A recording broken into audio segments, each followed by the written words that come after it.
Hey everyone, it's Stephanie and Edmund Lee.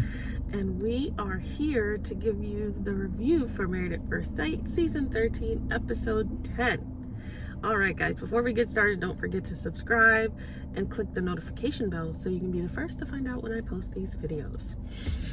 Alright, so we are on our way to have dinner with our family. So we are short on time, but this week's episode was huge. So I thought it would be great. You guys know, if you're new to the channel, welcome.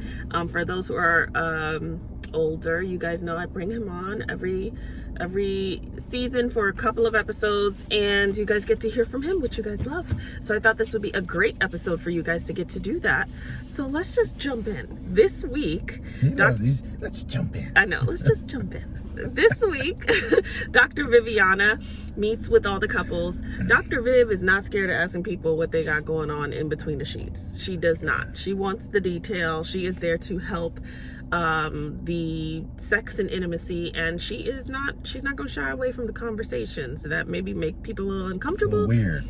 It's a lot, but you know, Johnny and Belle said how some of those exercises helped them to actually connect because they couldn't do it themselves. So they work, but it's still I think it's a lot. I know. So what position do you like? Yeah, it's a lot.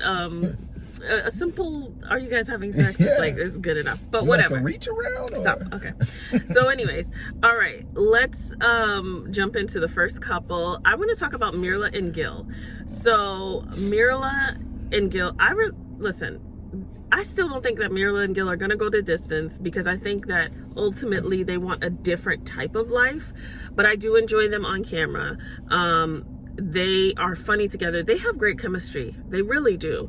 I know that, you know, everybody thinks that Mirla is a Sour Patch and she is icy and inflexible, which she is very inflexible. This experiment is not necessarily the best place for her, but her kind of holding out and being true to herself, I don't have a problem with that. I do not have a problem with that. I probably would be very much the same way. I thought it was so sweet that she gave, first of all, when her and Dr. Viviana and Gill met, there was no surprise about their issues in terms of intimacy. She's happy with where they are. He's not. And he's kind of like, you know, I hate that the whole D-Day thing is like if you don't get, like, we get it. Like, how many times do we need to say it? But, you know, I think her following up and saying, like, so if I kiss you by divorce, you know, decisions day, then you won't.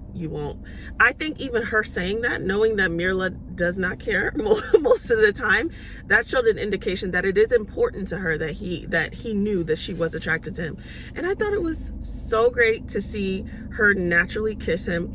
I think some of the stuff that you have to work the hardest for is the most valued and thing you respect the most. And so Mirla, you know, although she might be a little prickly, Gill knows that she's not messing around, and Gill also knows that she is true in what she wants to do, and I feel like that made that experience more valuable. What do you think? Well, we differ on a little bit on this one. One, I think they can go the distance. Mm-hmm. I think her inflexibility on certain things, I think, you know, you can kind of, but some of them can really ruin the relationship if she doesn't learn how to be a little bit more flexible. Right. And that's just for several things. So I'm not even going to get into all of that.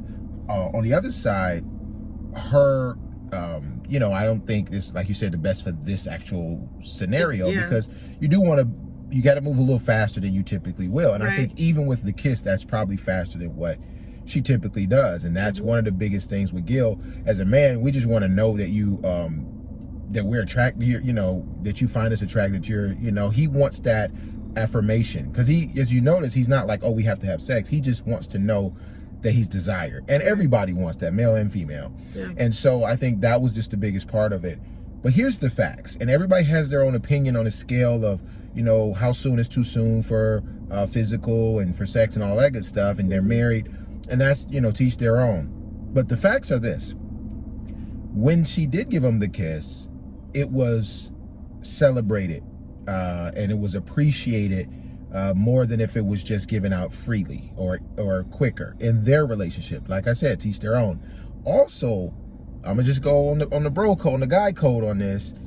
If you notice, when he told his guys, they cheered with beers and everything. That's real life. That's the inside of, like, if it was just everyday thing, nobody cheered when Jose and the other one were talking about when they were kissing in front of everybody. Nobody did that because nobody made it special. It was endearing. It was great to see. It was loving, genuine, yeah, for them. For them. But for that situation, it held a higher value.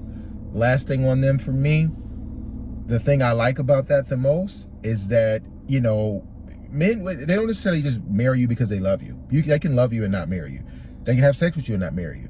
But when you create that stability and also that wife figure and that woman that can raise your children, especially if you have a daughter, Mirla holds a lot of traits that a man will look at, or even if he knows it consciously or subconsciously, that this woman doesn't take any trash. If something happens to me and I'm gone too soon, she can hold down the fort. She can take care of herself. She has boundaries, and she can raise our children. And those are huge attributes. And I hope they work out because they are the perfect types for each other. I just think they have different lifestyles. And Gil needs to watch sunsets. I'm sorry, bro. You got to watch the sunset with your wife. So that's Mirla and Gill. I think that they had a great episode. And I think now, I mean, I'm excited to see how it continues to unfold for them. So next we have Ryan and Brett. Okay. I really felt bad for, I really felt bad for, Brett this episode because she's experiencing a recurring theme for herself in her dating history, which is that she's great, but, you know, like, and I think a lot of us have watched someone or ourselves have experienced that, and it was hard to watch because it's like you can tell she genuinely wanted it to be a different experience, and it wasn't. Here's the issue that I have that's starting to happen a lot, which is why I mentioned Zach leaving. They're starting to use the leaving thing as this scapegoat to really dealing with what's going on in real life, like in a real marriage. Well, and it's a real marriage, but in a situation that is not set up, because right now they're set up in a scenario. They have their spaces, and then they have this one place.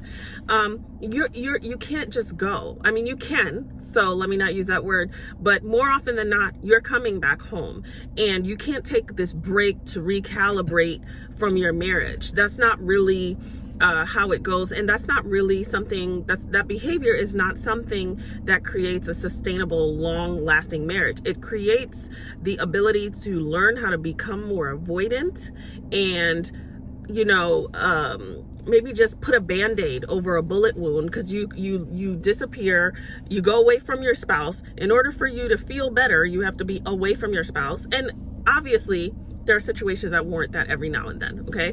But it's common practice, and we're seeing that a lot with these couples where they have to go back to their own spaces and they just aren't feeling it. Okay, well, you're not going to be feeling the next situation you're in, because if it's not this thing that is not working for you with this person, then it's going to be something else. So watching Ryan leave because he's not feeling it is like, it's really counterproductive to what he wants. They met with Dr. Viv as well. That was emotional for Brett as well, because, you know, Dr. Viv had to meet with Ryan alone, and I love that she kind of held him accountable and like put it in his face.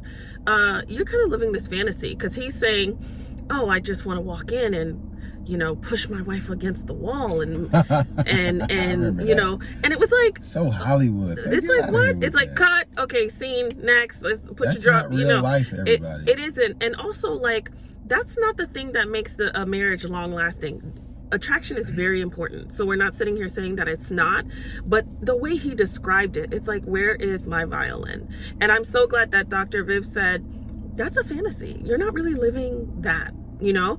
I understand the desire for a spark, and this is what I'll say about Ryan. I understand the desire for a spark and wanting to get that feeling, but what I would have asked him is, where did those sparks lead you to? You got engulfed in flames, and when you came through, the flames died down and you were standing there alone. You have not been able to connect that feeling and those butterfly feelings into something that can be created to be a long-term relationship. So a lot of times we let our emotions become this thing that rules us, and we're led by that, which can be very dangerous. And if you see that it doesn't turn into anything, then you have to say, hey, maybe let me sit and be uncomfortable, because the connection that he has to the butterflies and all the women that he's loved in the past, which, you know, not, and that haven't become anything, let's really regroup and reframe and find a way to pivot and realize, okay, those things landed me empty. So let me sit in what is uncomfortable, what is unfamiliar for me, and let me maybe connect with the person just as a human being, just as a friend, see if we can build something. And then I will be able to tie this new association of this slow growth that becomes something that is love, possibly. He's not giving himself that chance. And so he really needs to like disconnect from this feeling that becomes this thing, because it actually doesn't really work out for him. So I would have asked him that. And a lot of people who get caught up in like the flurry of love, like, you know, it's not really hard to get used to the things that are easy in a marriage. It's hard to get used to the things that are difficult. So what do you think about Ryan? I think Ryan is extremely intelligent. I mean, he works in the oil and gas, so he's highly intelligent. But I think not just Ryan, a lot of men, we like naturally are like the bottom of the barrel when it comes to how intelligent we are in emotional intelligence. It's like we don't recognize a lot of things. And so I'll just point a couple things out. Anyone, well, most people that say they fell in love a lot, right? Well, we need to just talk about those emotions. We need to get a firm understanding of what infatuation is, what limerence is, what lust is. Those three things are typically what you see in those three areas. And limerence usually lasts for about 3 to 6 months. And that's where a lot of people, if you notice, a lot of people in their relationships between 6 to 8 months a lot of times, because it's kind of where wore off. And even with marriage, a lot of people get divorced with that first year, 5 year, and 7 years, because you're growing into different emotional levels together. So the easiest way to stop that process and start back over from where you're used to is to leave and go somewhere else, because you're not going through it.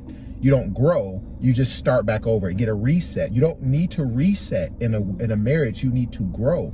And growing is painful. That's why it's called growing pains. And it's a mirage of what, oh, we're in a better place. No, you just learned how to cope by yourself again. You didn't learn how to cope with the team. You know, it's like you're golfing. And I could see him being great at golf. It's an individual sport.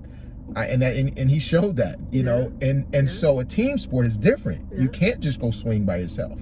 And the other thing, like you said, the whole Hollywood, the break, you know, I always watch those shit like Break It Off. Why are you busting my shirt buttons open? Like, I paid for my shirt. I just bought this. I just took it out the cleaners, and you gonna get off me. Like, that stuff is, you know, some of that stuff is, you know, 100 candles. It's hot. My behind is sweating. Who's supposed to clean all this up? Yeah, like, we got sweat all in your face. It just don't believe the hype. But I do like both of them as people. I just don't know if they, but he is, I will say he is doing this, and he's being very respectful. He's being very attentive to her thoughts and her feelings. He doesn't like that he's causing, or these emotions are coming, and she's feeling that feeling of rejection and insecurity. But he's being honest in a very, that's a tough spot for anybody to be in. But I do like them both, and we'll see what happens. Okay. So that is Brett and Ryan. Next we have Johnny and Belle. So Johnny and Belle, they Bow chicka wow wow. Yeah. Bow chicka bow bow. I really enjoyed seeing Johnny, them. Bow bow. I really enjoyed seeing them. I thought that they were fun to watch, you know, and like even the jokes, the dirty dice, and he switched the dice. Now that was crazy. Yeah, like it was fun to see them. I just hope they keep. Did anything stick out to you with them? Not really. Not this episode. I think they're having more than sex. It's like it's growing to like love. Yeah. But you notice the level of deep conversations they had on the onset. I will give Johnny and her, even though they had their growings, they were not afraid to at least say what they were feeling. Right. And, you know, Johnny got a little upset, just a little temper, but I mean, we're human, right? We're all not perfect. Right. But I do feel that the foundation that they created from having those deep conversations is causing them to have more of a intimate sex than just passionate lust. Yeah, I like what I saw from them this week. And I think that, like I said before, they have great potential. And even though sometimes we watch and we're like, I can't believe he did that, or I can't believe she said that, we have to think of the amount of time that we're seeing them too. Like, this is what, week 3 for them, or, you know, whatever it is. None of us change overnight. None of us. There's some grave mistakes that shouldn't be made, or grave things that shouldn't be said. But, none of us change overnight. So sometimes those growing pains, when I say, you know, marriage is a mirror, some of the stuff you do not see until you get married. And you've had so many years of people kind of coddling you, or that's just Johnny, that's just so, you know, and now you have to deal with something that is uncomfortable. So I think that they are great. I'm looking forward to seeing them more. But in the sentence that I said, speaking of things that, you know, shouldn't be said, or people who shouldn't say certain things that are grave, obvious, wrong things, let's just jump in and give Jose a nice beat down. Let's go. That, I just want to say, I do like Johnny and Belle doing yoga together in the morning. Like, anything you can do, exercise and mental space thing to create just a positive energy, I think that goes a long way. Okay. So that's them. Jose, I'm gonna let you start on that. Let me tell you something. Jose really, really pissed me off this episode. Jose, I once worked with someone who presented really well. I mean, she was amazing. I mean, we were so happy to have her on the team. And then as we got to know her, you know, I mean, she like just was, it was like, oh my gosh, she's going to be such an asset. And then as we got to know her, all of us kind of saw that, oh my God, this is someone who is not who they present to be and are out of control. And once you start to see trickles of that, the whole house comes falling down, which is what happens with that particular person. And this is Jose. He presents well. He presents very friendly. He almost disarms you with how charismatic he is, but there's something brewing there. And this is why I agreed with his stepmother when she told Rachel, still keep your own stuff, don't let him push you around. His stepmother knew.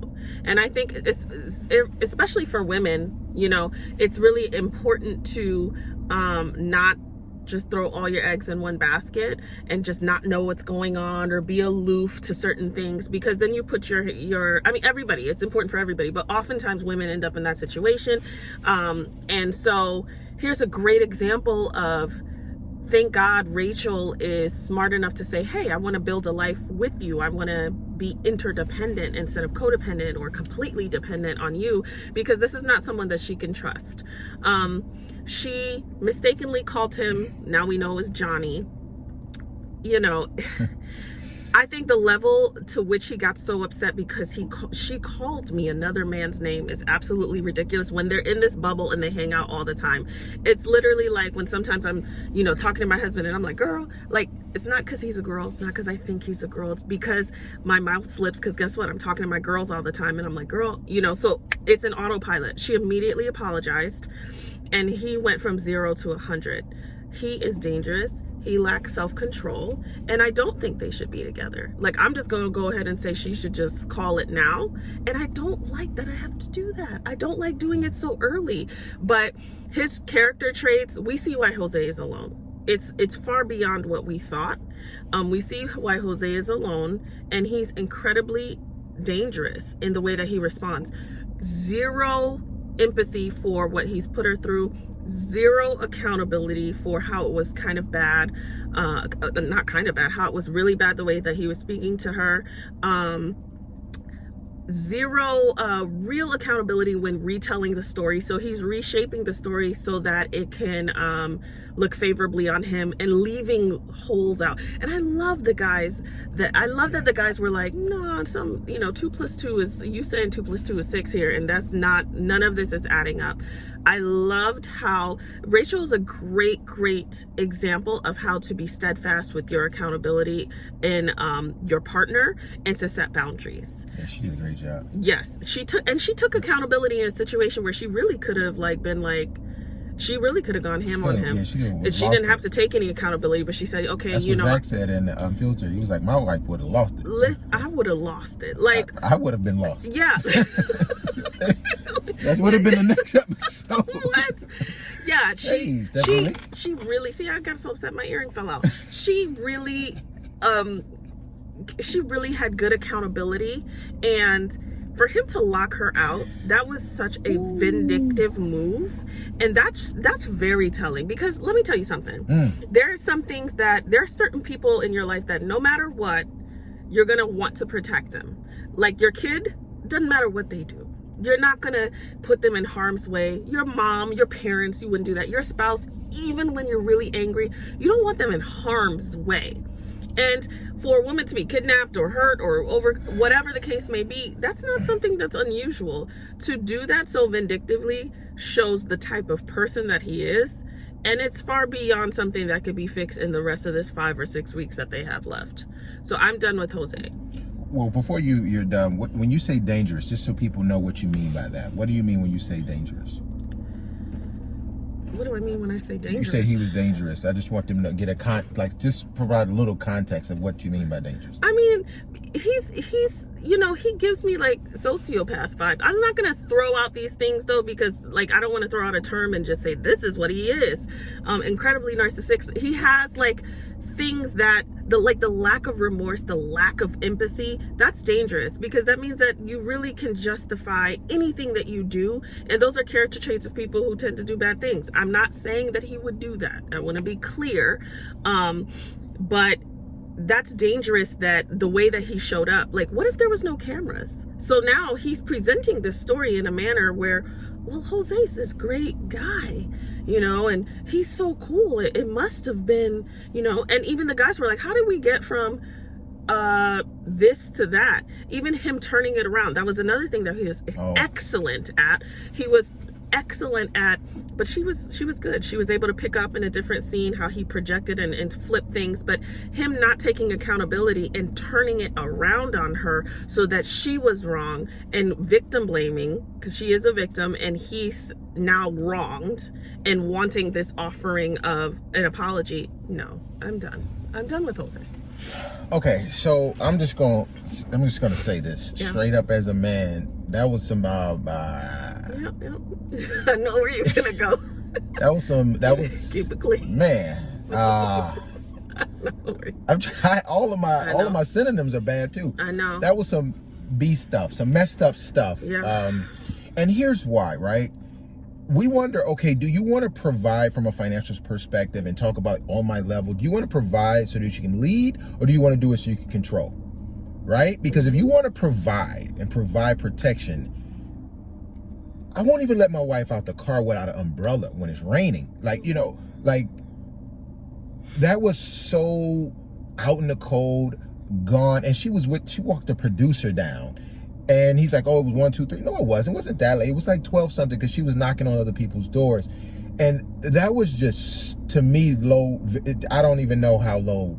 I mean, that was just terrible. And there's really, it's a tough place to come back from. And I'll just say, as a man, the guys wanted to call them out. He may have called them out privately, but they wanted to say more, but they just knew. And you could see their body language. They were just like, and what makes it worse, what the dangerous part is not only the action, it's the lack of accountability and the remorse. It's like he stuck the dagger in, and then when you get a chance to pull it out, he twists it. He's like, no, I'm doubling down. I lock my doors at night. See, that was another thing. You gotta listen to people's language. He said my doors, my house. It's like, I'm already detached from you. And it's like, well, he told her to get out. Yeah, and also get the F out and cussed her out. All of that, all those boundaries. No, we don't curse at each other. We don't yell at each other. All those was boundary. But imagine if there was no cameras and he did have 100% control of the finances. And he cut her phone off. Like, I'm not saying he would do that, because I don't know him. I'm going to say he probably would do it. I don't know him, but I'm saying I don't even want to control all of our. My wife has to, and I want her to have that, because I don't care. It's not going to be a problem, no way. But the bottom line is, those were just very, in locking the deadbolt.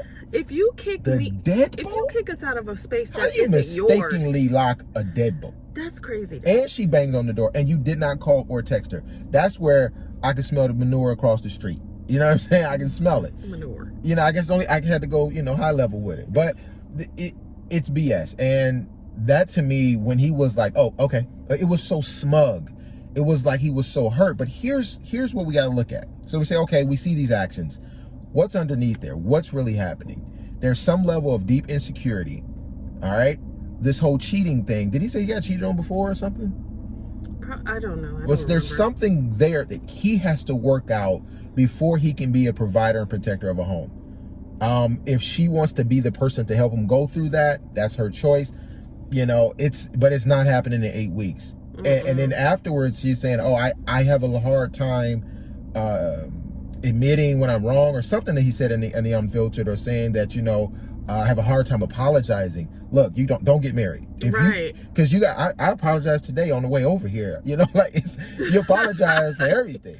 We were recording and I said, you send me the video. It's like, you have to apologize and move on fast, but he actually needs therapy. The lack of remorse, there's something very deep there, but she was so great in how she handled it. Yep. And when somebody tries to turn around, a lot of people fall for that. Yeah. Oh, what did I do wrong? Yeah. Zach could fall for that. Yeah.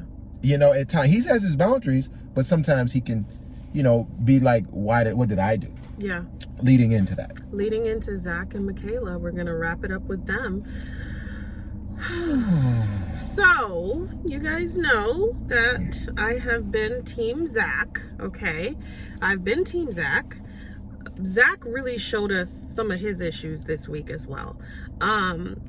You cannot, don't get married if you think that you're going to find a person that's going to fit everything and respond in every manner that is the way you want and do everything the way you want.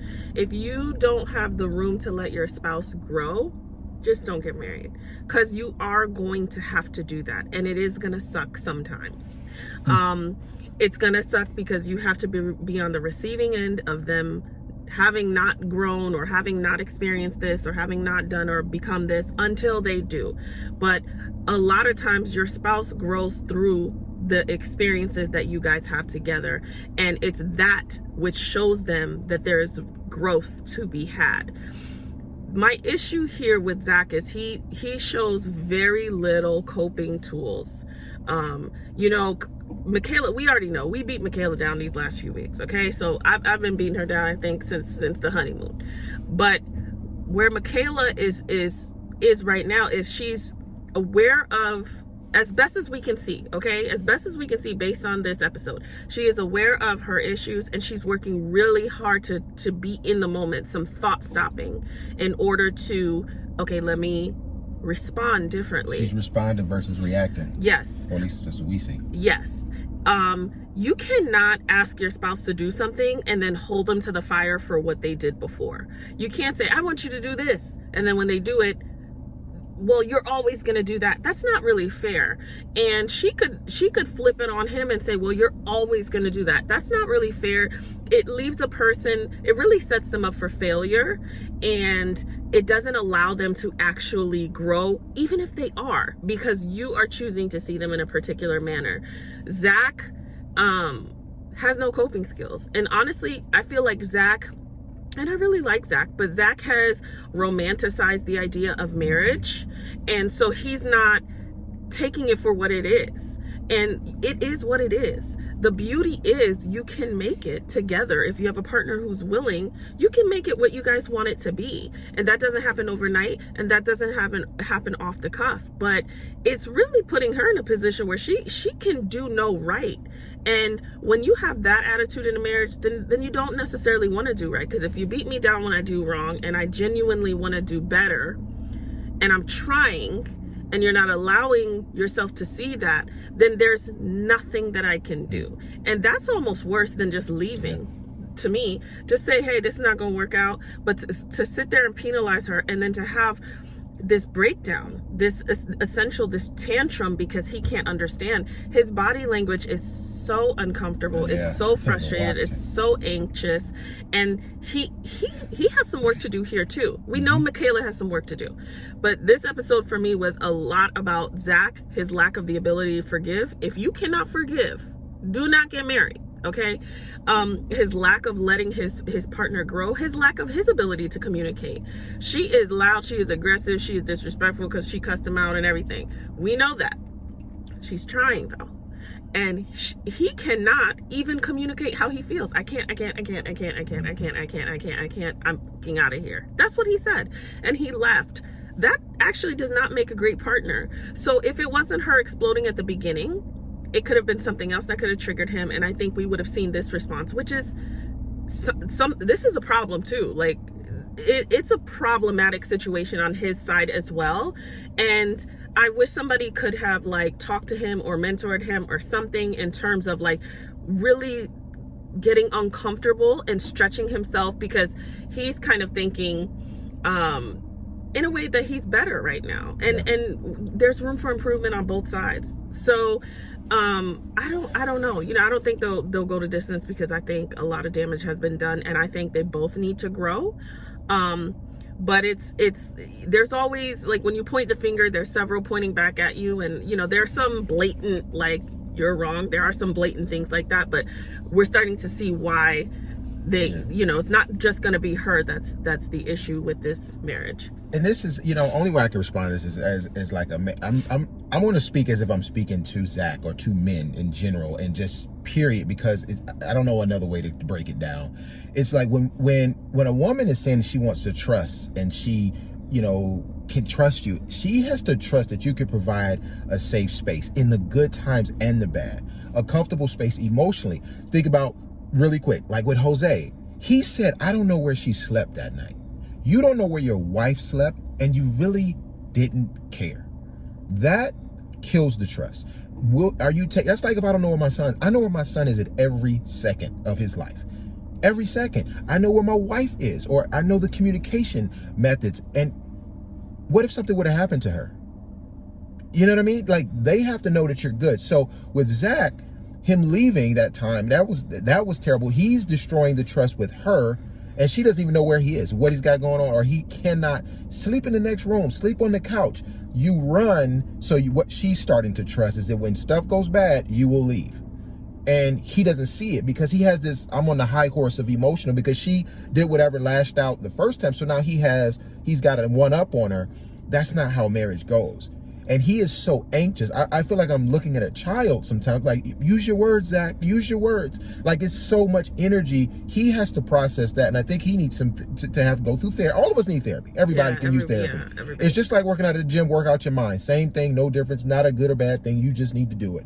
And he doesn't really realize that his view of marriage is not realistic. He said, oh, I didn't know it'd be this hard. Bro, you haven't went through anything. Yeah, they've been married for what, 3 weeks? You haven't went through the Christmases, the holidays, the drunk uncles, the, you know, passing away, people getting sick, your mom and tripping with your wife, whatever. You haven't been through anything. Yeah. So if you crumbling on this, you have to use it to build a stronger foundation. Absolutely. Things that make you clash can either grow together or you grow apart. There is no in between, or you leave and have a null relationship. Yeah. So I just think that they can grow, but he really has to check himself. Or he needs a friend, a male friend, to be like, bro, you're tripping. You're not the ish. Yeah. You have a lot of work to do, and she's trying more than you right now. Yeah.